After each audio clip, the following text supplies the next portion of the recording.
तो दोस्तों अब हम बात करेंगे फैक्टर्स अफेक्टिंग डेवलपमेंट। ऐसे कौन कौन से फैक्टर हैं, इसको सीधा सा अगर मैं हिंदी में आपको बता दूं कि विकास को प्रभावित करने वाले कारक, पर्टिकुलर बात होगी ऐसे कौन से कारक हैं जो विकास को प्रभावित करते हैं और किस तरह से प्रभावित करते हैं, क्या क्या फ़र्क पड़ता है उन कारकों की वजह से डेवलपमेंट में। ठीक है, तो देखिए बालक के विकास को अनेक कारक प्रभावित करते हैं। इनमें से कुछ कारक स्वतंत्र रूप से बालक के शारीरिक विकास को प्रभावित करते हैं, एकदम स्वतंत्र रूप से, और कुछ कारकों की पारस्परिक अंतःक्रियाएं बालकों के शारीरिक विकास को प्रभावित करती हैं। इसी प्रकार कुछ कारक स्वतंत्र रूप से और कुछ की जो पारस्परिक अंतःक्रियाएं हैं, दो चीज़ें इसने इस्तेमाल किया है, एक स्वतंत्र रूप से और एक कुछ कारकों की अंतःक्रियाएं हैं जो बालकों को प्रभावित करती हैं। ठीक है, तो अब इन दोनों चीज़ों को मैं आपको समझाता हूँ कि स्वतंत्र वाले कौन से हैं और अंतःक्रियाओं वाले कौन से हैं। ठीक है, तो सबसे पहले आता है वंशानुक्रम, जो बालक के विकास को प्रभावित करता है। वंशानुक्रम देखिए, हेरिडिटी जिसे आप अंग्रेजी में कहते हो।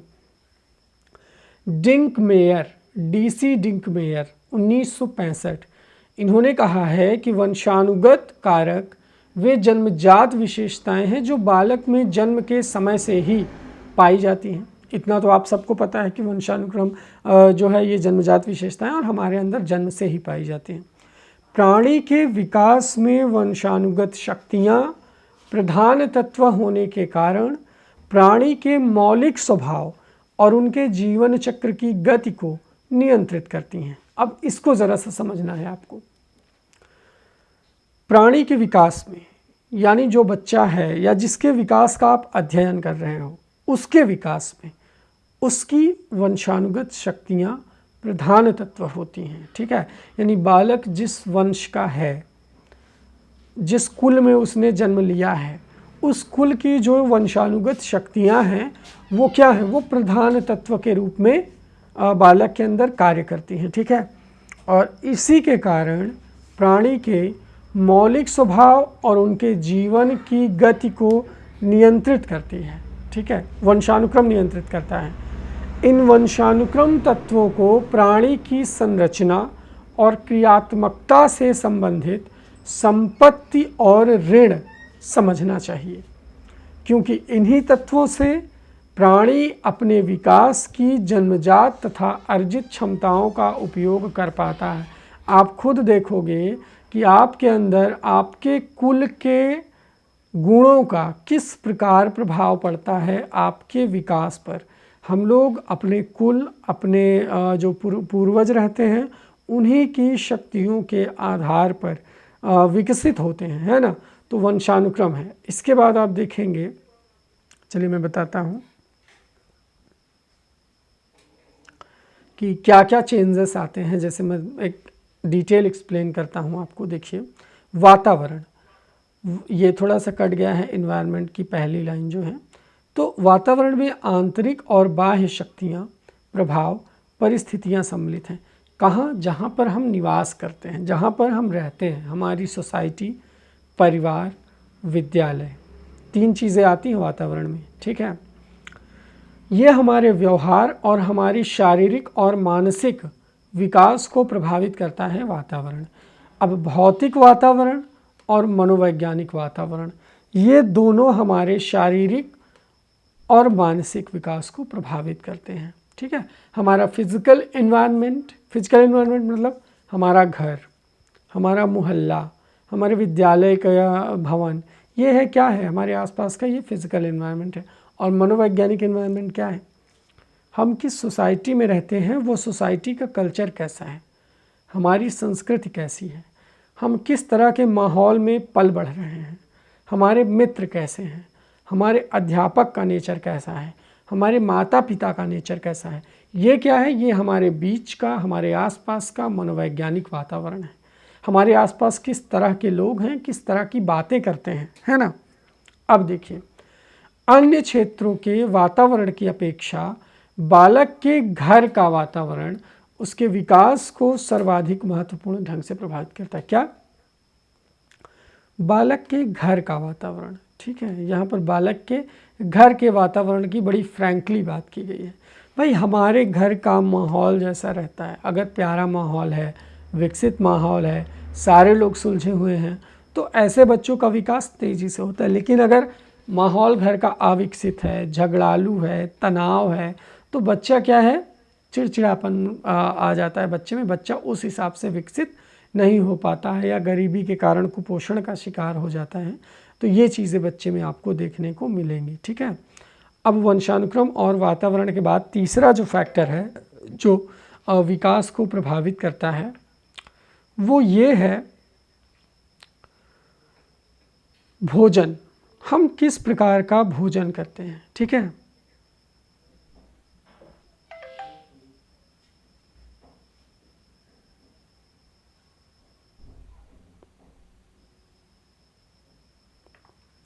भोजन, बालक के विकास के लिए भोजन अत्यंत महत्वपूर्ण तत्व है। दोषपूर्ण दंत, चर्म रोग और अन्य स्वास्थ्य संबंधी बाधाओं का कारण जो है वो शैशवावस्था बाल्यावस्था में दिए जाने वाले घटिया भोजन में ढूंढा जा सकता है। यानी अगर जीवन के शुरुआती दिनों में हमारा भोजन पौष्टिक नहीं है तो बच्चा कुपोषण का शिकार होगा, उसके दांत खराब हो जाएंगे, उसको स्किन डिजीज़ हो जाएंगे या और तरह की बीमारियां, यानी भोजन में जो कमी है उसी से संबंधित बीमारियां उसको भविष्य में फेस करनी पड़ सकती हैं, ठीक है। फिर आता है माँ का आहार। भोजन जितना ज़्यादा पौष्टिक होगा उतनी ही बालक के स्वस्थ होने की संभावना होती है, ठीक है।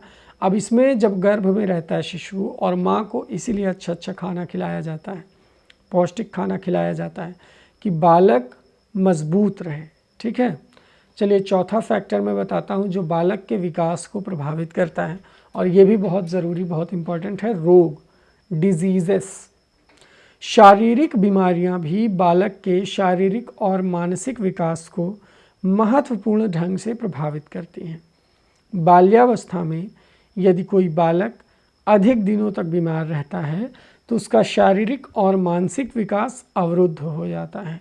यदि इसका उपयुक्त ढंग से उपचार नहीं किया जाता तो विकास की ये अवरुद्धता प्रौढ़ावस्था तक अपना प्रभाव छोड़ती है। कैसे?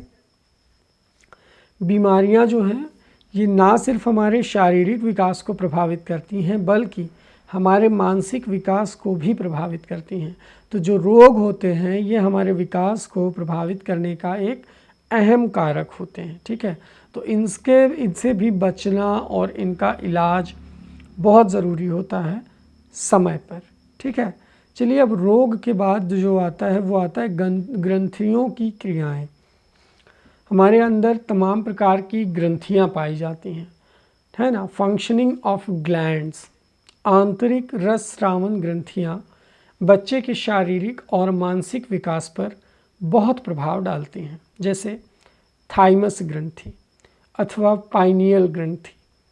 थाइमस ग्लैंड्स और पाइनियल ग्लैंड्स, इनकी अति सक्रियता जब ये एक्स्ट्रा एक्टिव हो जाती है, हाइपर एक्टिविटी, इससे बालक के शारीरिक और मानसिक विकास में बाधा पड़ती है और बालक काफ़ी आयु तक मानसिक रूप से बच्चा ही बना रहता है।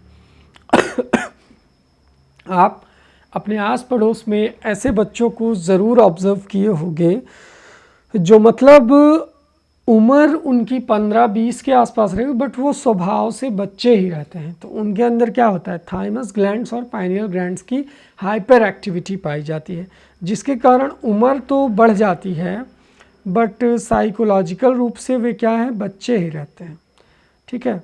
वो ऐसी ऐसी बातें करेंगे कि आप बस लगेगा कि अरे यार ये तो अभी बच्चा ही, ठीक है। चलिए अब ग्रंथियों में और कुछ बात कर लेते हैं डिटेल में, जो मनुष्य के विकास को, बालक के विकास को समाहित करती है। और ये चीज़ें आपको बालक में देखने की आवश्यकता नहीं, आपके अंदर खुद भी ऐसी चीज़ें होती हैं, आप स्वयं में ऑब्जर्व कर सकते हो ये चीज़ें। फिर पिट्यूरी ग्रंथियाँ, इनका देख लीजिए, पिट्यूरी ग्लैंड्स, इन्हें प्रायः मुख्य ग्रंथियाँ मास्टर ग्लैंड्स कहा जाता है। शारीरिक विकास में ये बहुत सहायता प्रदान करती हैं। इनके पूर्ण रूप से सक्रिय न रहने पर क्या है, कद ठिगना रह जाता है। मान लीजिए अगर किसी का कद नहीं बढ़ रहा है तो उसका कारण ये है कि उसकी जो पिट्यूटरी ग्रंथियां हैं ये एक्टिव नहीं है, इसीलिए बच्चा जो है उसकी लंबाई नहीं बढ़ रही है। और इनके ज़्यादा सक्रिय होने पर लंबाई बहुत ज़्यादा बढ़ जाती है। आप देखेंगे कि कुछ लोग नॉर्मल से भी लंबे होते हैं, है ना। तो उनके अंदर ये पिट्यूटरी ग्रंथियां क्या हैं, ये एक्स्ट्रा एक्टिव, हाइपर एक्टिविटी पाई जाती है और इसके कारण शारीरिक और मानसिक क्रियाओं में बाधा पड़ती है। अब आता है पैराथायराइड ग्रंथियाँ। ये रक्त में विद्यमान कैल्शियम के स्तर को नियमित रखती हैं। ठीक है, कौन सी? पैराथायराइड ग्रंथियाँ। ये रक्त में कैल्शियम के अभाव से दांतों और हड्डियों का विकास दोषपूर्ण होता है। अगर मान लीजिए कि पैराथायराइड की ग्रंथियों ने कमी कर दिया तो आपके दांत बहुत कमज़ोर, छोटे छोटे स्पेस वाले ऐसे हो जाते हैं। और अगर इन्होंने हाइपर एक्टिविटी दिखा दी पैराथायराइड ग्रंथियों की तो आपके दांत और हड्डियां बढ़ जाती हैं। जो देखिए, आप देखेंगे कुछ लोगों के दांत बाहर की ओर निकले रहते हैं, बड़े बड़े दांत रहते हैं। ठीक है, तो ये चीज़ें आप देखेंगे, ये क्या है, पैराथायराइड ग्रंथियों के कारण मुमकिन होता है। चलिए और अब आगे की कुछ चीज़ें मैं देखता हूँ आपको। ठीक है, ये हो गया। अब यहाँ पर कुछ डिफरेंट स्टेजेस ऑफ डेवलपमेंट है, ये भी देख लीजिए आप लोग, इसी में देख लीजिए, क्योंकि यार एक डेवलपमेंट का टॉपिक ख़त्म हो तो हम लोग अगला टॉपिक शुरू करें। बाल विकास की प्रक्रिया को विभिन्न अवस्थाओं में बांटा जा सकता है। जैसे यहाँ पर रॉस ने विकास की 4 अवस्थाएं बताई हैं: इन्फेंसी, शैशवावस्था, चाइल्डहुड, बाल्यावस्था, एडोलसेंस, किशोरावस्था, एडल्टहुड, प्रौढ़ावस्था। ठीक है, अब आपकी जो शैशवावस्था है ये जन्म से 5 या 6 वर्ष तक पाई जाती है। बाल्यावस्था ये 6 से 12 वर्ष तक, किशोरावस्था 12 से 18 वर्ष तक, और प्रौढ़ावस्था 18 के बाद आपकी जो भी एज है वो प्रौढ़ावस्था की एज में, एडल्टहुड में आती है। ठीक है, तो ये 4 अवस्थाएं किसने बताई हैं? रॉस ने। हरलॉक ने तो 8-10 अवस्थाएं बता दी, हालांकि वो इतने इंपॉर्टेंट नहीं है। जो बेसिकली अवस्थाएं हैं बालक के विकास की वो यही 4 हैं और इन्हीं की विशेषताओं को आपको अध्ययन करना है, इन्हीं को जानना है कि बालक शैशवा में क्या करता है, और किशोरा में क्या करता है, प्रौढ़ा में क्या करता है और बाल्यावस्था की क्या विशेषताएं हैं। ठीक है, चलिए अगला देखते हैं। Factors affecting of a child development. ऐसे कौन कौन से फैक्टर हैं जो बाल विकास को प्रभावित करते हैं? अभी तक बात थी विकास की, लेकिन अब बाल विकास की बात हो रही है, बालक के विकास की, छोटे बच्चों के विकास की। तो सबसे पहले भोजन। हम किस प्रकार का भोजन करते हैं, उस भोजन में कितने पौष्टिक तत्व हैं, वो भोजन हमारे लिए कितना फ़ायदेमंद है। ठीक है, दूसरा है शारीरिक व्यायाम एवं क्रियाएं, फिजिकल एक्सरसाइजेस एंड एक्टिविटीज़, है ना। फिजिकल एक्सरसाइजेस और उनकी एक्टिविटीज़, खुली हवा और धूप, फ्रेश एयर एंड सनलाइट, फिर functioning of glands, sex difference, बौद्धिकता, इंटेलिजेंस, वंशानुक्रम जिसे आप हेरिडिटी कहते हैं, वातावरण यानी एनवायरनमेंट, जाति और संस्कृति यानी रेस एंड कल्चर। ये सभी क्या हैं? फैक्टर्स हैं जो बाल विकास को प्रभावित करते हैं। भोजन आप समझ ही रहे हैं। शारीरिक व्यायाम और क्रियाएं में ऐसी चीज़ें आती हैं कि बहुत से लोग शारीरिक व्यायाम पसंद करते हैं और उनका बॉडी जो है वो फिट, एकदम फिट, तंदुरुस्त रहता है। ठीक है, खुली हवा और धूप में जो लोग विचरण करते हैं वो एक क्या है कि फिजिकली बहुत ही स्वस्थ रहते हैं, जल्दी बीमार नहीं पड़ते हैं। ग्रंथियों की क्रियाएं मैंने आपको अभी बताया। फंक्शनिंग ऑफ ग्लैंड से क्या होता है कि अगर वो कम काम करें तो क्या विकास पर असर पड़ता है और अगर ज़्यादा काम करने लगे तो विकास पर क्या असर पड़ता है। इसके बाद लैंगिक भेद, आप पुरुष हैं या स्त्री, आपका जो सेक्सुअल डिफरेंस है ये भी आपके डेवलपमेंट को इफ़ेक्ट डालता है। ठीक है, आपके विकास पर इफ़ेक्ट ये भी डालता है। इसके बाद बौद्धिकता यानी इंटेलिजेंस आती है, आप कितने बुद्धिमान हैं। फिर वंशानुक्रम, आप किस वंश से संबंधित हैं। वातावरण, आप किस वातावरण में रह रहे हैं, कौन सा वातावरण आपके लिए सूटेबल है। आपकी जाति और आपका कल्चर, ये सारी चीज़ें बाल विकास को इफ़ेक्ट करने वाले कारकों में आती हैं। ठीक है, इसके बाद चलिए आते हैं, देखते हैं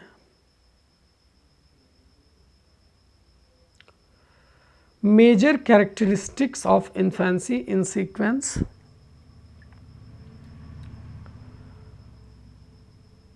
of development, major characteristics of infancy. ठीक है, यहाँ पर इन्फेंसी की बात हो रही है, तो सबसे पहले क्या है, वो है शारीरिक विकास, फिजिकल डेवलपमेंट, फिर सामाजिक विकास, सोशल डेवलपमेंट, फिर मानसिक विकास, मेंटल डेवलपमेंट, नैतिक विकास, मोरल डेवलपमेंट, और संवेगात्मक विकास। तो ये major characteristic of infancy in sequence of development.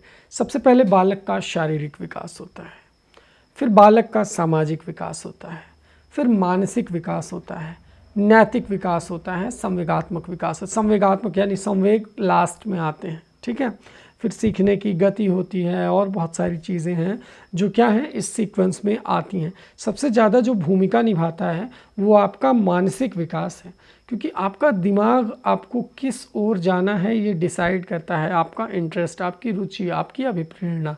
ठीक है, तो ये चीज़ें हैं कि आपका माइंड आपको जहाँ ले जाएगा आप उसी टाइप के हो जाओगे, उसी तरह के हो जाओगे। ठीक है, इसके बाद कैरेक्टरिस्टिक्स ऑफ चाइल्डहुड, शारीरिक स्थिरता यानी फिजिकल स्टेबिलिटी, मानसिक स्थिरता, मेंटल स्टेबिलिटी, मानसिक योग्यताओं में वृद्धि, डेवलपमेंट इन मेंटल एबिलिटीज़, सामाजिक विकास, मूल प्रवृत्तियों की प्रबलता। आप देखेंगे चाइल्डहुड की विशेषताओं में, ये चाइल्डहुड की, अभी मैंने इन्फेंसी की विशेषता बताई, अभी बाल्यावस्था की विशेषता क्या है, इस अवस्था में शारीरिक स्थिरता पाई जाती है, फिजिकल स्टेबिलिटी पाई जाती है। ठीक है, मानसिक स्थिरता पाई जाती है, मानसिक योग्यताओं में वृद्धि होती है, डेवलपमेंट इन मेंटल एबिलिटीज़ बाल्यावस्था में। ठीक है, फिर सोशल डेवलपमेंट, बालक का सामाजिक विकास भी बाल्यावस्था में शुरू हो जाता है।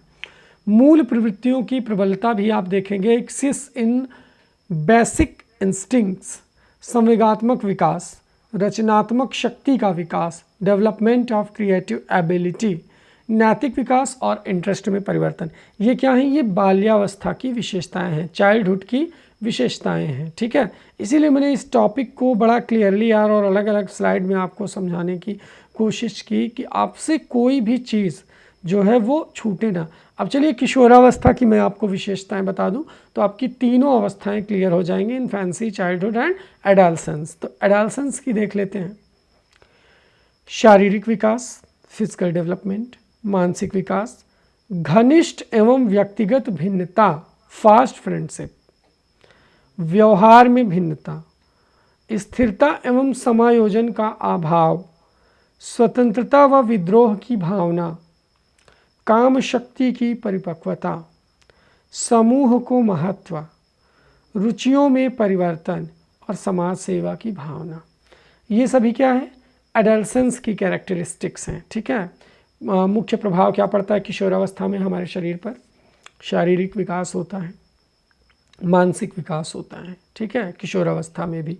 लेकिन जो नई चीज़ें आती हैं वो हैं कि हम बहुत ही घनिष्ठ मित्र बना लेते हैं किशोरावस्था में, हमारे पक्के वाले साथी जो बनते हैं वो किशोरावस्था में बनते हैं। इसके बाद व्यवहार में भिन्नता आ जाती है, हम जैसे बच्चे रहते हैं वैसा व्यवहार हमारा किशोरावस्था में नहीं रहता, बल्कि उससे बदल जाता है। हम एक निश्चित बिहेवियर डिसाइड कर लेते हैं कि हम रूड टाइप के हैं या हंसमुख टाइप के हैं, है ना। इसके बाद स्थिरता एवं समायोजन का अभाव, बालक समाज से, घर से, विद्यालय से या अपनी स्थितियों से समायोजन नहीं कर पाता है, बड़ा दिक्कत होती है। फिर स्वतंत्रता और विद्रोह की भावना, बालक इस एज में फ्रीडम ढूंढता है, उसे अगर आप बाउंड्री में रखते हो, बंधन में रखते हो तो वो गलत है। बालक इस समय स्वतंत्रता ढूंढता है और जो चीज़ें उसे बाउंड्री में रखती हैं वो उससे विद्रोह करता है। ठीक है, फिर काम शक्ति की परिपक्वता, मैच्योरिटी ऑफ सेक्स इंस्टिक्ट, इसी समय ये चीज़ भी बालक के अंदर हावी होती है। ठीक है, इसीलिए इसे तनाव, तूफान और संघर्ष की अवस्था कहा गया है किशोरावस्था को। इसमें बालक समूह को महत्व देता है। ठीक है, इम्पॉर्टेंस टू ग्रुप। बालक के इंटरेस्ट में भी परिवर्तन इसी अवस्था में आता है, रुचियों में परिवर्तन। ठीक है, तो ये था बालक के विकास की चीफ कैरेक्टरिस्टिक्स। मैंने बाल्यावस्था, किशोरावस्था और शैशव तीनों की बता दी। अब कुछ यार पॉइंट्स हैं जो आपको देखने चाहिए और समझने चाहिए इन पॉइंट्स को, मतलब ये 3-4 पॉइंट्स हैं, देख लीजिए जो छांटे हैं। अब तक का कंक्लूज़न है, ये एक निचोड़ है जो अब तक मैंने पढ़ाया, तो इसे मैं शुरू से आपको ये जो पॉइंट्स हैं वन लाइनर है, इसलिए आपको ज़्यादा अच्छे से समझ में आएंगे। विकास में वृद्धि से तात्पर्य आकार, सोच, समझ और कौशलों में वृद्धि है। ठीक है, तो विकास में क्या है, वृद्धि से तात्पर्य क्या है, आकार, सोच, समझ और कौशलों में वृद्धि से है। ठीक है, तो विकास और वृद्धि दो अलग अलग चीज़ें हैं। शारीरिक विकास का जो क्षेत्र है वो स्नायुमंडल है। ठीक है, स्नायुमंडल हमारे नर्वस सिस्टम, शरीर के आकार में वृद्धि होती है और शारीरिक और गत्यात्मक विकास है। इसको क्या कहते हैं, जब शरीर के आकार में वृद्धि होती है तो इसी को शारीरिक और गत्यात्मक विकास कहा जाता है। मानसिक विकास को प्रभावित करने वाले कारक वंशानुक्रम, वातावरण, परिवार की सामाजिक स्थिति हैं। क्या है, मानसिक विकास को प्रभावित करने वाले जो कारक हैं ये वंशानुक्रम, वातावरण और परिवार की सामाजिक स्थिति है। बालक के विकास के शिरस्थ सिद्धांत, विकास सिर से पैर की ओर होता है। शिरस्थ सिद्धांत में क्या होता है, आपसे पूछ लेता है कि बालक के विकास के शिरस्थ सिद्धांत के अनुसार विकास किस तरह से होता है, तो वहाँ पर आपके ऑप्शन में रहेगा सिर से पैर की तरफ। ठीक है, सिर से पैर की ओर डेवलप होता है। ये क्या है, बालक के शिरस्थ विकास का सिद्धांत है। ठीक है, इसके बाद चलिए कुछ और पॉइंट्स हैं यार, एक दो इसको देख लेते हैं फिर ख़त्म करते हैं। ओके,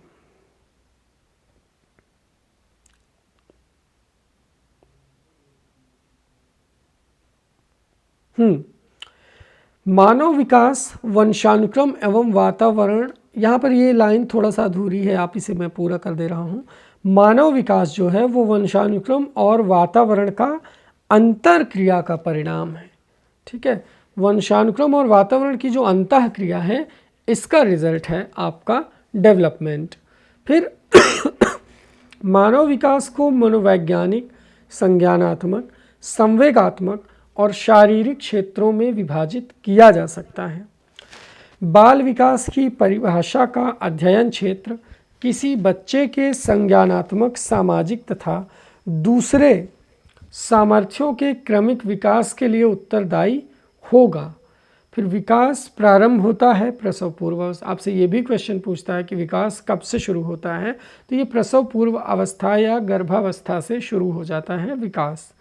विकास के परिप्रेक्ष्य में समय के साथ होने वाले परिवर्तनों में रूप, दर, अनुक्रम, ये सभी चीज़ें शामिल हैं। क्या क्या, रूप, दर और अनुक्रम, ये जो है समय के साथ होने वाले परिवर्तनों में शामिल होती है। ठीक है, तो ये पॉइंट्स वन लाइनर हैं ताकि आपको कॉन्सेप्ट पूरी तरह से क्लियर हो जाए।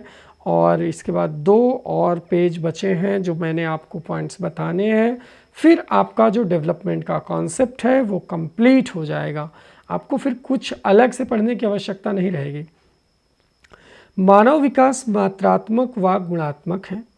बाल विकास का सिद्धांत है विकास परिपक्वन तथा अनुभव के मध्य अन्योन क्रिया के कारण घटित होता है। ठीक है, क्या है, विकास परिपक्वन और अनुभव के जो बीच अन्योन क्रिया है इसके कारण ही घटित होता है। विकास सामान्य से विशिष्ट की ओर होता है ना। ये नहीं कि विशेष से सामान्य हो जाए, नहीं। ये क्वेश्चन भी आपसे पूछ लेता है कि विकास के संदर्भ में कौन सा कथन सही है, तो वहाँ पर रहेगा विकास सामान्य से विशिष्ट की ओर होता है। समस्त विकास परिपक्वन तथा अनुभव की अंतः क्रिया का परिणाम है। जो भी विकास है वो क्या है, अनुभव तथा मैच्योरिटी यानी परिपक्वन, इनकी अंतः क्रिया का परिणाम है सारा विकास। ठीक है, विकास के समस्त क्षेत्र महत्वपूर्ण होते हैं। आप किसी भी क्षेत्र को कम महत्वपूर्ण नहीं आंक सकते हो। ठीक है, इसके सारे क्षेत्र हैं जितने भी, वो सारे महत्वपूर्ण होते हैं। ठीक है,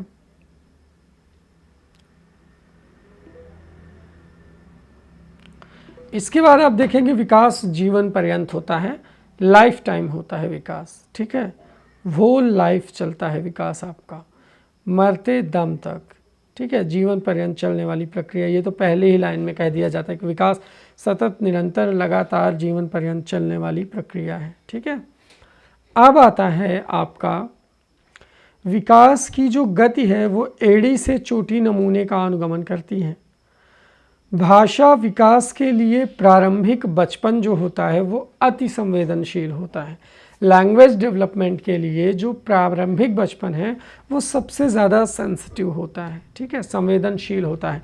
इस समय बालक की लैंग्वेज को क्या दिशा देनी है, क्या डिसाइड करना है, ये फैमिली को पहले ही डिसाइड कर लेना चाहिए और उसी के हिसाब से बालक को आप कैसी भाषा देना चाहते हो, कैसा स्ट्रक्चर में आप बालक को पालना चाहते हो, ये बहुत ज़रूरी होता है। विकास भिन्न व्यक्तियों में भिन्न भिन्न गति से होता है, ठीक है, अलग अलग जो है व्यक्तियों में अलग अलग गति से होता है, ठीक है।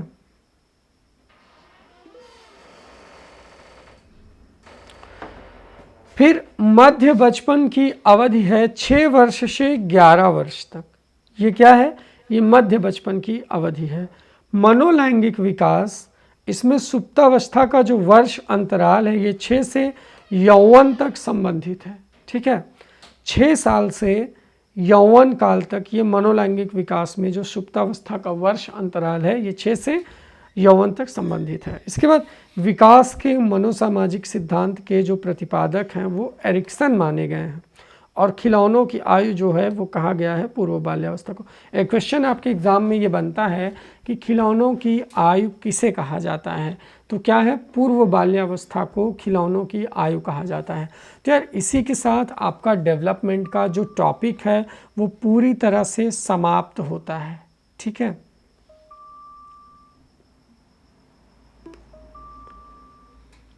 यहाँ से डेवलपमेंट का जो टॉपिक है वो मैंने कंप्लीट करा दिया है।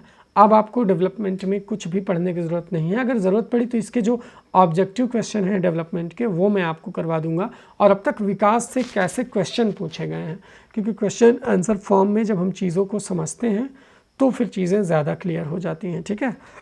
तो यार डेवलपमेंट में बस इतना ही। सभी लोग वीडियो को लाइक ज़रूर कर देंगे। आप सभी का बहुत बहुत शुक्रिया।